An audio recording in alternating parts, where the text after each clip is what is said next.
वक्फ संशोधन कानून को लेकर लगातार चर्चा हो रही है और सुप्रीम कोर्ट में लगातार 2 दिन इस पर सुनवाई चली। पहले दिन जो अंतरिम आदेश पारित करने वाला था सुप्रीम कोर्ट, लेकिन उसको रोक लिया गया और केंद्र सरकार की तरफ से मांग की गई कि अभी इस पर चर्चा होनी चाहिए। इसके बाद दूसरे दिन फिर से सुनवाई हुई और सुनवाई में भी सुप्रीम कोर्ट का जो रवैया था वो इस बार भी केंद्र सरकार के खिलाफ ही नजर आया और ऐसा कहा जा रहा है कि सुप्रीम कोर्ट से लगातार दूसरे दिन भी केंद्र सरकार को झटका ही लगा है। अब अगली तारीख दी गई है सुनवाई के लिए 5 मई। अब 5 मई पर सभी की निगाहें टिकी हुई हैं, तो इस पर अविनाश जी आपके पास आना चाहूंगी कि जो सुनवाई का दूसरा दिन था उस दिन क्या क्या हुआ और क्यों ऐसा कहा जा रहा है कि केंद्र सरकार को करारा झटका लग गया है, और जो सुनवाई हुई उसके आधार पर ऐसा अंदाजा लगाया जा रहा है कि अगली जब सुनवाई होगी यानी 5 तारीख को जब इस मामले में सुनवाई होगी तो केंद्र सरकार के लिए मुश्किलें खड़ी हो सकती हैं सुप्रीम कोर्ट की तरफ से। हाँ, पिछले 2 दिन तो क्योंकि 16 तारीख और 17 तारीख 2 दिन इस मामले में सुप्रीम कोर्ट में सुनवाई हुई है और दोनों ही दिन सुप्रीम कोर्ट ने सरकार से काफ़ी तीखे सवाल पूछे हैं और इसका असर आप सुप्रीम कोर्ट के बाहर भी दिखाई दे रहा है। जिस तरीके से केंद्र सरकार के मंत्रियों के बयान आ रहे हैं उन पर हम बाद में बात करेंगे, लेकिन दूसरे दिन की सुनवाई, क्योंकि पहले दिन सुप्रीम कोर्ट की तरफ से एक अंतरिम आदेश जारी होने वाला था, लेकिन जो सॉलिसिटर जनरल है तुषार मेहता, उनकी तरफ से कहा गया कि आप इस जो अंतरिम आदेश जारी कर रहे हैं इसको आप रोक लीजिएगा, हमको कुछ समय दीजिए, हम इस पर कल दलीलें देंगे, तब तक के लिए आप इस आदेश को रोकिएगा। तो पहले दिन अंतरिम आदेश जारी नहीं किया गया सुप्रीम कोर्ट ने। दूसरे दिन जब सुनवाई फिर शुरू हुई तो कुछ दलीलें देने के बाद सरकार की तरफ से फिर समय मांगा गया और 1 हफ्ते का इस बार समय मांगा गया। तो सुप्रीम कोर्ट ने केंद्र सरकार की ये बात तो मान ली कि भाई ठीक है, आपको जवाब देना है, जो हमारे सवाल हैं उनके लिए हम आपको 1 हफ्ते भर का समय दे रहे हैं, लेकिन जो अंतरिम आदेश 16 तारीख को जारी नहीं हुआ था उस अंतरिम आदेश को अगले दिन 17 तारीख को सुप्रीम कोर्ट ने जारी कर दिया। कोर्ट ने साफ कह दिया, पहली बात तो ये कि सरकार ने जो वक्फ कानून बनाया है उसमें गैर मुस्लिमों की नियुक्ति के लिए जो नियम तय किए हैं, सुप्रीम कोर्ट ने साफ कह दिया कि सरकार इस दौरान जब तक अगली सुनवाई नहीं होती है तब तक कोई भी अपनी तरफ से नियुक्ति नहीं करेगी। यहाँ तक कि राज्य सरकारों को भी निर्देश दिए गए हैं कि ये नियम उनके ऊपर भी लागू हैं, वो भी जहाँ राज्य के वक्फ बोर्ड हैं वो भी अपनी तरफ से कोई नियुक्ति नहीं कर सकते हैं।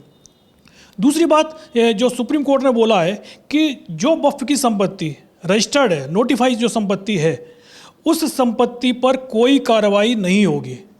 जबकि ये आप देखिएगा, यूपी में देखिए, अब महाराष्ट्र में देखिए, यहाँ बीजेपी की सरकार है।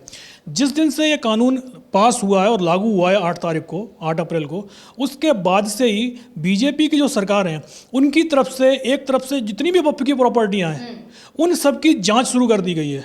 और सबसे बड़ा सवाल तो यही है कि वक्फ की जो प्रॉपर्टियाँ हैं वो अधिकतर प्रॉपर्टियाँ रजिस्टर्ड प्रॉपर्टियाँ नहीं हैं, और इसी की बात सुप्रीम कोर्ट में जो याचिकाकर्ता थे, वकील थे, कपिल सिब्बल थे, अभिषेक मनु सिंघवी थे, उन सबकी तरफ से ये कहा गया कि जो रजिस्टर्ड संपत्तियां हैं इसके अलावा वक्फ बाय यूजर जो संपत्तियां होती हैं उन संपत्तियों पर भी रोक लगाई जाए कि सरकार उनको लेकर कोई कार्रवाई ना करे। लेकिन कोर्ट ने अभी उस पर तो फैसला नहीं दिया है, लेकिन पहली जो रोक लगाई है रजिस्टर्ड संपत्तियों को लेकर, उसके बाद ये तो तय हो रहा है कि सुप्रीम कोर्ट इस मामले में जो कानून पास हुआ है अगर उस पर रोक नहीं लगाएगा, लेकिन उस कानून के जो प्रावधान हैं जिन पर मुस्लिम संगठनों की आपत्तियां हैं उनको जरूर रद्द कर सकता है। तो यहाँ पर लगातार ये देखा गया है कि जैसे ही वक्फ जो संशोधन विधेयक था वो पारित हुआ था उसके बाद से ही बीजेपी सरकारें एक्शन मोड में आ गई थी। सीएम योगी लगातार इस मुद्दे पर जो है बयान दे रहे थे और एक तरह से सख्त चेतावनी दे रहे थे कि अब कोई भी जमीन पर कब्जा नहीं कर पाएगा वगैरह वगैरह, तमाम तरह के बयान बीजेपी सरकारों की तरफ से आ रहे थे। और अब सुप्रीम कोर्ट ने यह सख्त चेतावनी दे दी है कि कानून बनने से पहले ही जिस तरह से बीजेपी सरकारें एक्शन में थी, अब कानून बनने के बाद भी कम से कम 5 तारीख तक तो वो किसी भी तरह का कोई एक्शन नहीं ले पाएंगे। हाँ बिल्कुल, क्योंकि 7 दिन का समय सुप्रीम कोर्ट ने सरकार को दिया है और उसके बाद 5 दिन का समय जब सरकार का जवाब आ जाएगा तो जिन्होंने कानून को चुनौती दी है 5 दिन का समय उनको दिया गया है और उसके बाद 5 मई को सुप्रीम कोर्ट इस मामले में सुनवाई करेगा। और ये तय माना जा रहा है कि 10-11 तारीख से पहले इस पर सुप्रीम कोर्ट फैसला भी सुना देगा, क्योंकि सीजेआई जो रिटायर हो रहे हैं 13 तारीख को उससे पहले उनको फैसला दे के जाना है। तो ये तो तय है कि वक्फ कानून पर सुनवाई बहुत लंबी नहीं चलने वाली, और जिस तरीके के तेवर सुप्रीम कोर्ट के हैं उससे सरकार के अंदर डर भी दिखाई दे रहा है। आप ये देखिए कि अब जब वक्फ कानून 8 तारीख को लागू हुआ, सुप्रीम कोर्ट ने तो अभी जो रजिस्टर्ड संपत्तियां उन पर रोक लगा दी है, लेकिन सरकार की कार्रवाई आनन फानन तरीके से चल रही है। सुप्रीम जैसे ही संसद में कानून पास होता है, ये लागू होने का इंतजार नहीं होता है और नोटिस दिए जाने शुरू हो जाते हैं वक्फ संपत्तियों को। महाराष्ट्र में 7 दरगाहों पर जो मज़ारें हैं उन पर बुलडोजर चला दिया जाता है। यूपी में जिस तरीके से वक्फ की संपत्तियों की जांच शुरू हो जाती है, मध्य प्रदेश में भी वही काम हो रहे हैं। सबसे बड़ी बात तो ये है कि जो मुस्लिम संगठनों का कहना है कि तकरीबन 4,36,000 से ज़्यादा संपत्तियां ऐसी हैं जो रजिस्टर्ड नहीं हैं, जिन संपत्तियों पर लंबे समय तक धार्मिक काम हो रहे हैं वो वक्फ की संपत्तियां हैं। अब उन सभी संपत्तियों के अगर कागज मांगे जाएंगे तो वक्फ बोर्ड वो कागज कहाँ से उपलब्ध कराएगा? भाई 100-100, 200 साल पुरानी संपत्तियां हैं, किसी ने वक्फ को दान में दे दी कोई ज़मीन, कोई संपत्ति, तो उसको वक्फ ने उस पर काम शुरू हो गया, धार्मिक काम चल रहे हैं, लेकिन वक्फ ने उसको अगर रजिस्टर नहीं कराया है तो अब 100 साल पुराने कागज वो कहाँ से लेके आए? सबसे बड़ी बात तो ये है कि जितनी मस्जिदें हैं, दरगाह हैं, जो भी इबादत गाह हैं मुस्लिम समाज की, उनके कागज है ही नहीं है। तो ऐसे में अगर सरकार की तरफ से ये कहा जाता है कि ये तो सरकारी संपत्ति है, तो फिर उस समय वक्फ क्या करेगा? तो ये सवाल सुप्रीम कोर्ट में उठा और सीजीआई से ये डिमांड भी की गई कि आप जब जो रजिस्टर्ड संपत्तियों की बात कर रहे हैं तो वक्फ वाई यूजर जो संपत्तियां हैं उन पर भी इसी तरीके की रोक लगा दें। और अभी सीजीआई ने जरूर उस पर रोक नहीं लगाई है, लेकिन सुप्रीम कोर्ट के जो तेवर दिखाई दे रहे हैं उसमें साफ दिख रहा है कि जब वो अपना फैसला सुनाएंगे, पूर्ण फैसला सुनाएंगे, तो इन संपत्तियों पर भी जो वक्फ के अधीन है वो वक्फ के पास में ही रखने का प्रावधान लागू करेंगे। और यही डर बीजेपी के मंत्रियों में भी दिखाई दे रहा है, क्योंकि जब सुप्रीम कोर्ट की दूसरे दिन की सुनवाई को लेकर जो दानिश अंसारी हैं, योगी सरकार में अल्पसंख्यक मंत्री हैं, उनसे जब इस मामले को लेकर बात की गई, सुनवाई को लेकर चर्चा की गई, सवाल पूछा गया कि सुप्रीम कोर्ट का रुख क्या लगता है आपको, तो उन्होंने साफ साफ ये कह दिया कि अभी इस मामले पर कुछ भी बोलना ठीक नहीं है। यानी उनका बयान बता रहा है कि सुप्रीम कोर्ट के तेवर उन्हें सरकार के पक्ष में तो बिल्कुल भी नजर नहीं आ रहे हैं। यानी कहा जा सकता है कि बीजेपी सरकारें सुप्रीम कोर्ट के रवैये से फिलहाल डरी हुई हैं। विनाश जी, हाँ बिल्कुल, जिस तरीके के सुप्रीम कोर्ट ने लगातार सवाल पूछे इस कानून को लेकर, सबसे बड़ा सवाल तो यही था कि जिस तरीके से आपने वक्फ बोर्ड में गैर मुस्लिमों को सदस्य बना दिया, तो सबसे बड़ा सवाल तो यही है कि भाई क्या जो SPGC है, सिखों की संस्था है, या मुस्लिमों के बंदोबस्ती बोर्ड होते हैं, उनमें क्या हिंदुओं के जो बोर्ड होते हैं, क्या उनमें किसी मुस्लिमों को एक सदस्य बनाया जाएगा? इस तरीके का कोई प्रावधान है क्या कि आप सिर्फ वक्फ बोर्ड में ही गैर मुस्लिमों को सदस्य बना रहे हैं? अब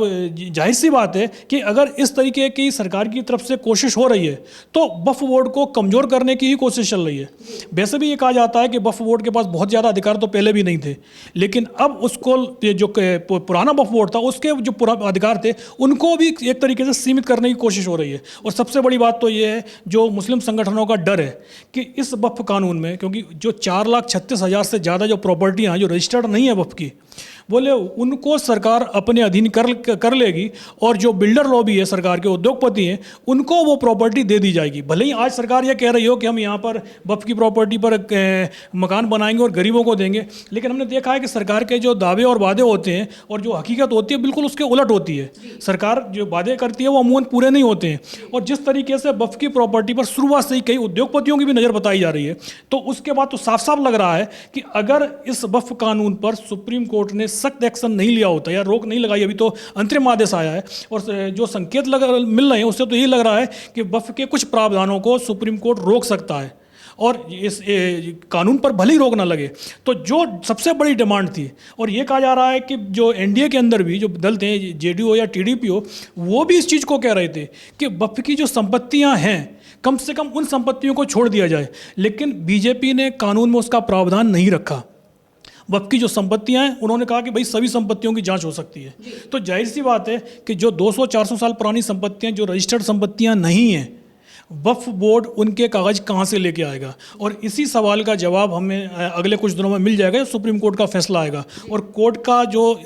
जिस तरीके के तेवर दिखाई दे रहे हैं, उसमें तो साफ दिख रहा है कि जो अपील की गई है, जो वक्फ कानून के खिलाफ जो मुद्दे उठाए गए हैं, उसको लेकर कोर्ट काफ़ी गंभीर है। जी बिल्कुल, और सुप्रीम कोर्ट क्योंकि काफी गंभीर है और इससे केंद्र सरकार को एक झटका तो लग ही चुका है। फिलहाल के लिए पूरे मामले को पूरी तरह से रोक दिया गया है, किसी भी तरह के एक्शन के लिए रोक मनाही की गई है। और इसके साथ ही अब दावे ये भी किए जाने लगे हैं, क्योंकि सुप्रीम कोर्ट का रवैया मोदी सरकार के खिलाफ जाता दिखाई दे रहा है, तो ये भी हो सकता है कि जिन सहयोगी दलों ने समर्थन किया है मोदी सरकार का, हो सकता है कि वो अब अपने मुस्लिम वोटरों को साधने के लिए मोदी सरकार से दूरी भी बना लें, यानी मोदी सरकार को एक और झटका भी आगे आने वाले समय में लग सकता है। फिलहाल अब 5 मई को इस मामले में अगली सुनवाई होगी। तब तक के लिए सुप्रीम कोर्ट पर सभी की निगाहें टिकी हुई हैं कि अब अगला जो